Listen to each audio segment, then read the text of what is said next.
Hi, welcome to another edition of The Encounter. It is a limited edition series where we are taking some time and looking at one of my favorite passages, or chapters, I guess, in all the Bible, Mark chapter 5. In the previous episodes, we've kind of looked at it and we've kind of broken it down. It begins with a demon-possessed man being healed, and then after that's done, we've kind of broken that down in some previous episodes. You can go back and listen to that. But I want to shift our focus to verse 21 and beyond, where Jesus then, and we've already read the passage, but Jesus then, as he's gotten in the boat and gone back to the other side, the demoniac has been healed, and then he is stopped by a religious leader by the name of Jairus, one of the rulers of the synagogue, and he has a sick little girl. And Jesus says that he is going to go heal him, and I'm summarizing here. And Jesus goes, and on the way, the crowds are there, and they're pressing in, and someone touches Jesus, he's healed, and then Jesus ultimately gets there, and it's a little bit late. And so, Mark 5 is a passage that is a reminder, a powerful reminder, that Jesus meets people at their point of need, but Jesus also is about and doing a lot of different things. And we come back, and let's come back to that moment. This woman is introduced in Scripture, and depending on your translation, it's always a little dicey because in a preaching setting or a teaching setting, if you've got a family audience in the room, this becomes one of those topics that's a little bit tough to really dig into because this woman's issue was a continual flow of blood. Her issue is a chronic menstrual disorder. Perpetual issue of blood is how the translators describe it in most settings. It is actually, it's almost a literal translation. Such a condition, I think it's safe to say, would be difficult for a woman of any era, but for a Jewish woman, nothing could be worse. No part of her life was left unaffectedly. She couldn't sexually, by Jewish law, engage with her husband. Maternally, she couldn't bear children. Domestically, anything she touched was considered unclean. No washing dishes, no sweeping floors. Spiritually, because she was unclean, she wasn't allowed to enter the temple. She wasn't allowed to go where the other women would go to worship. She was physically exhausted, sick, weak, and socially an outcast. And we find out in the passage, when you go back and do a deeper dive, that she had sought help from many doctors.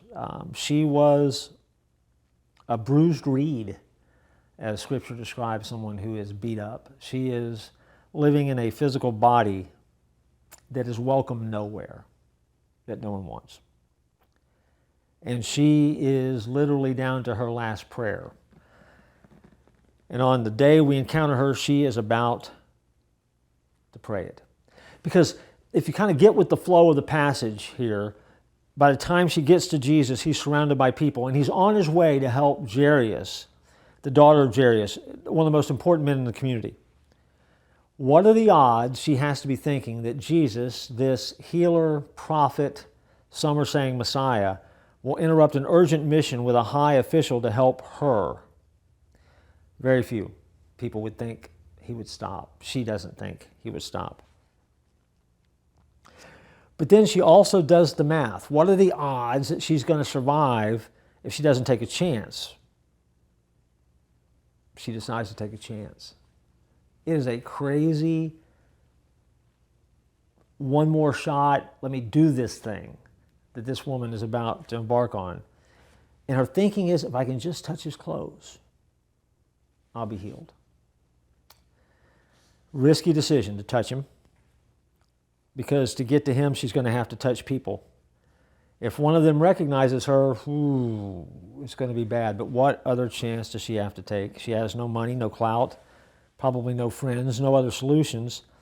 But she has this crazy hunch that Jesus might help, and a high hope that he will. There's no guarantee, of course. mean, there's nothing about the passage that would indicate that Jesus slowed down to let her approach. There's nothing in the passage to indicate that the people parted so she could get close. All she knew that Jesus was good and that there was help there. That's faith. It's a reminder, you don't have to have all the answers about Jesus when you come to him. You just need to come to him. And I think sometimes we're so worried about making sure we have all the answers that sometimes because we don't have the answers, we don't get close enough to find what we need or find the source of help that we need. Faith is not the belief that God will do what you want. Faith is the belief that God will do what is right. And so, armed with that, hoping that he would do what she would want, her plan was as spectacular and as risky and as hopeless of, if I can just touch him. And God's economy is always upside down, because the more hopeless your circumstance, the more amazing he has you land right side up. The more upside down you are, the more he works and he overturns your circumstance and he does the amazing. A healthy lady never would have appreciated the touch of the hem of his garment. But a broken lady realized how valuable it was just to get that close to Jesus, just to touch him. If I can only touch him. You know, it is a stinging line in Scripture. Healing begins when we do something. Healing begins when we reach out. Healing starts when we take the first step. I'm reminded at this point of the passage that we never need to be afraid to take that step toward Jesus. And your plan to get to him doesn't need to be that good. Matter of fact, it can be kind of crazy. But if you will get to him and you will do your part to get to him, Jesus always responds. He always responds. This woman discovered that, and the results were miraculous. And so we'll come back next time in the next edition and talk a little bit more about that. But thanks for exploring the encounter with me. We'll keep going in our next edition.